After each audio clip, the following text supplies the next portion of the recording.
بسم اللہ الرحمن الرحیم۔ گمنام ہیروز کے معزز ناظرین، السلام علیکم۔ آئیے چلتے ہیں کہانی کی طرف۔ الپا سے وہاں باتوں میں الجھاتی رہی، ادھر میں نے سوجی کے دماغ کو لاک کر دیا۔ پھر سونیا سے کہا، کئی گھنٹے سے خیال خوانی کرتا رہا ہوں، اب ساحل پر جا کر کھلی فضا میں چہل قدمی کروں گا، تم کب تک آ رہی ہو؟ اس نے 2 گھنٹے بعد آنے کو کہا۔ میں رابطہ ختم کر کے باتھ روم میں آیا، پھر غسل کرنے لگا۔ ان دنوں جسمانی محنت نہیں ہو رہی تھی، بیٹھے بیٹھے لیٹے لیٹے خیال خوانی کیا کرتا تھا۔ اچھی خاصی ذہنی تھکن ہو جاتی تھی۔ ایسی تھکن اتارنے کے لیے کھلی فضا میں چلنا پھرنا اور خیال خوانی سے پرہیز کرنا لازمی تھا۔ میں نے سوچا آئندہ 2-4 گھنٹوں تک خیال خوانی نہیں کروں گا۔ دیکھا جائے تو پوری عمر خیال خوانی کرتے کرتے گزر رہی تھی۔ کبھی میں تنہا تھا، آمنہ سے بچے ہوئے تو باپ بن گیا۔ اب وہ بچے اپنے بچوں کے باپ بن چکے تھے۔ سونیا سے ہونے والے بچے آلا بی بی اور کبریا بھی جوان ہو چلے تھے۔ ایک طویل عرصہ گزر چکا تھا۔ میں تقریباً 25 سال سے خیال خوانی کرتا آ رہا تھا۔ میں غسل وغیرہ سے فارغ ہو کر کاٹیج کے باہر آیا۔ ساحل سمندر پر دور تک خاصی چہل پہل تھی۔ جوان لڑکیاں اور عورتیں مختصر سے لباس میں نہا رہی تھیں، سمندر سے کھیل رہی تھیں۔ جوانی ایسی ہی ہوتی ہے، کسی چپو اور بات باندھ کے بغیر طوفانی لہروں سے کھیلتی ہے۔ بچے، بوڑھے اور جوان طرح طرح کی تفریحات میں مصروف تھے۔ فکر اور پریشانیوں اور دنیاوی جمیلوں سے نجات حاصل کرنے کے لیے وہاں ہنستے کھیلتے وقت گزار رہے تھے۔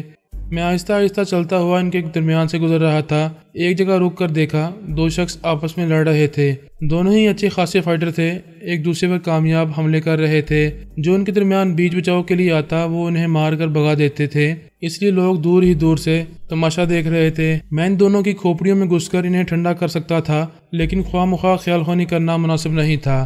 ہماری دنیا میں قدم قدم پر کسی نہ کسی طرح کسی نہ کسی کے ساتھ کچھ نہ کچھ ہوتا رہتا ہے۔ اگر میں ہر ایک کے معاملات میں مداخلت کروں تو مجھے کبھی کھانے پینے اور سونے کا بھی وقت نہیں ملے گا۔ میں وہاں سے آگے جانے لگا۔ ایک جوان عورت پیچھے آ رہی تھی، اس کے شانے سے ایک بیگ لٹک رہا تھا۔ وہ تیزی سے چلتی ہوئی میرے برابر آ گئی، ہانپتے ہوئے بولی، وہ میرا پیچھا کر رہے ہیں۔ میں نے کہا، اتنے مختصر کپڑے پہنو گی تو نہ جانے کتنے ہی لوگ تمہارے بدن کی بوٹی بوٹی کا حساب کریں گے۔ وہ بولی، کتنی ہی لڑکیاں ایسے لباس پہنتی ہیں، لیکن یہ میرے ہی پیچھے کیوں پڑ گئے ہیں؟ کتوں کے آگے اپنے بدن کی ایک آدھ بوٹی ڈال دو، وہ نہیں کاٹیں گے۔ وہ ناراض ہو کر بولی، تم میرا مذاق اڑا رہے ہو؟ تم اڑانے والی چیز بنو گی تو سب ہی مزے اڑائیں گے۔ وہ تنہا تھی، 2 کتوں سے بچنے کے لیے میرے پاس آئی تھی۔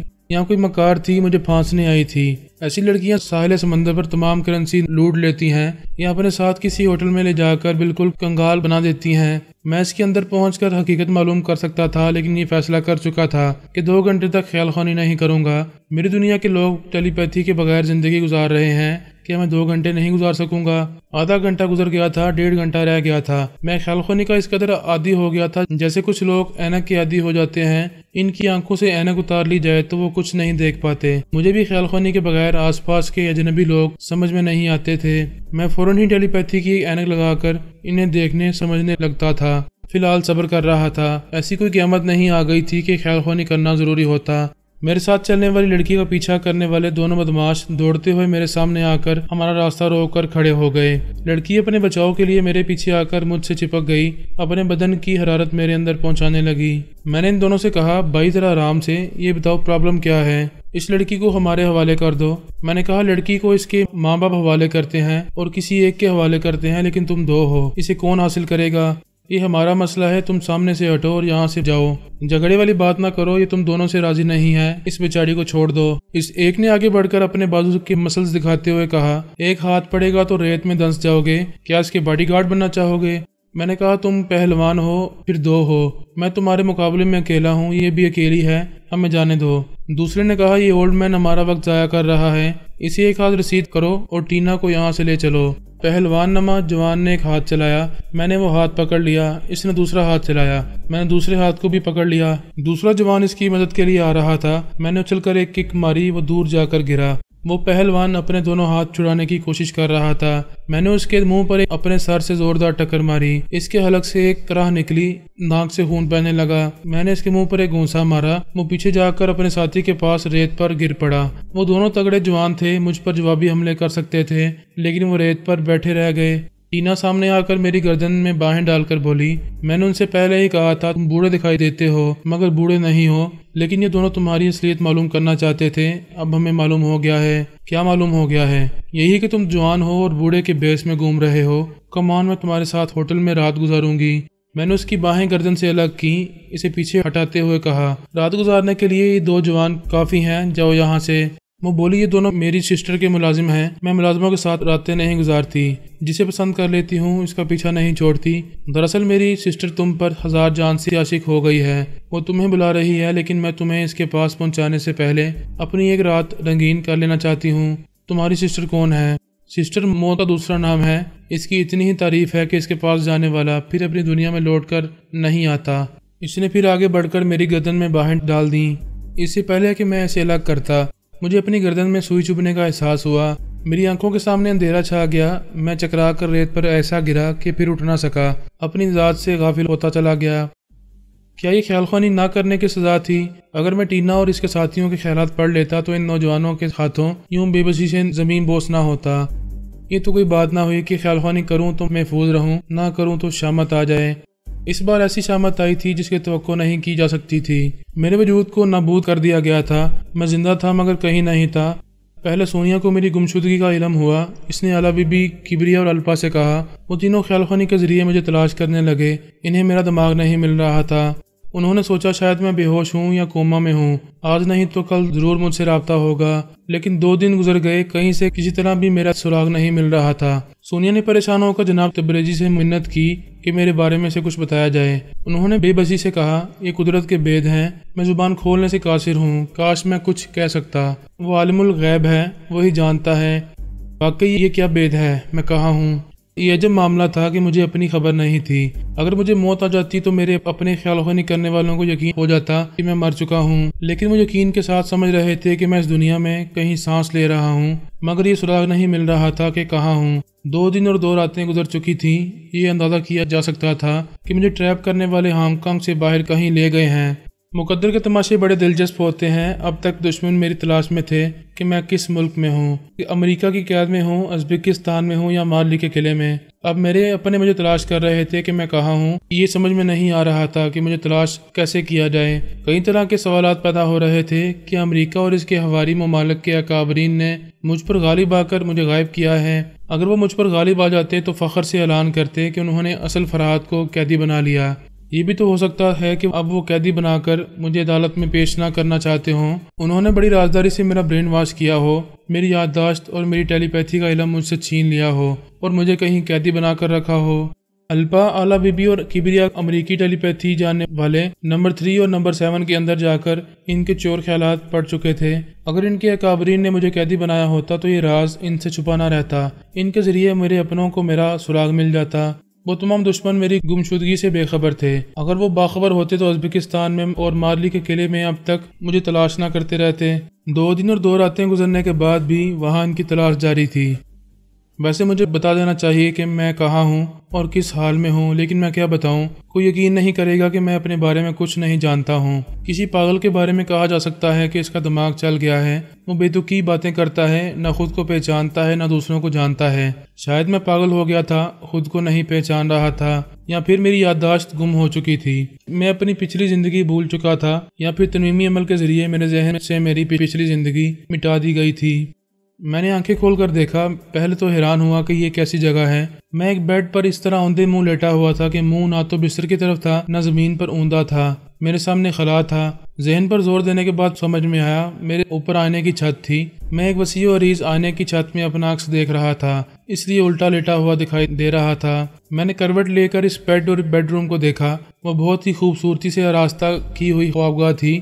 کچھ فاصلے پر سامنے والی دیوار تھی، دیوار کے ساتھ ایک بہت بڑی ٹی وی اسکرین تھی، اس کے سامنے ایک مکمل کمپیوٹر سیٹ رکھا ہوا تھا، اس سے منسلک ٹیلی فون، فیکس اور ٹائپ رائٹر وغیرہ دکھائی دے رہے تھے۔ غرض باہر کی دنیا سے رابطہ رکھنے اور تمام دنیاوی معلومات حاصل کرنے کا تمام سامان اور تمام الیکٹرانک آلات وہاں موجود تھے۔ میں اٹھ کر بیٹھ گیا۔ ذہن میں سب سے پہلے یہ سوال پیدا ہوا کہ یہ کون سی جگہ ہے۔ وہ بڑا سا کمرہ میرے لیے انجانا تھا، میں نے پہلی بار اس کمرے میں آنکھ کھولی ہے۔ اس کے ساتھ ہی دوسرا سوال پیدا ہوا، میں اس سے پہلے کہاں تھا؟ دوسرے سوال نے مجھے بے چین کر دیا۔ میں بستر سے اتر کر کھڑا ہو گیا، چاروں طرف گھوم کر اس بیڈ روم کو دیکھتے ہوئے ذہن پر زور ڈال کر سوچنے لگا، میں اب سے پہلے کہاں تھا؟ بیڈ کی پچھلی پوری دیوار شیشے کی تھی، وہاں سر سے پاؤں تک دکھائی دے رہا تھا۔ میں نے اپنے چہرے کو چھو کر دیکھا، میرا چہرہ میرے لیے اجنبی تھا، میں نے پہلے کبھی یہ چہرہ نہیں دیکھا تھا۔ اگر نہیں دیکھا تھا تو میرا پہلا چہرہ کیسا تھا؟ میں یاد کرنے لگا،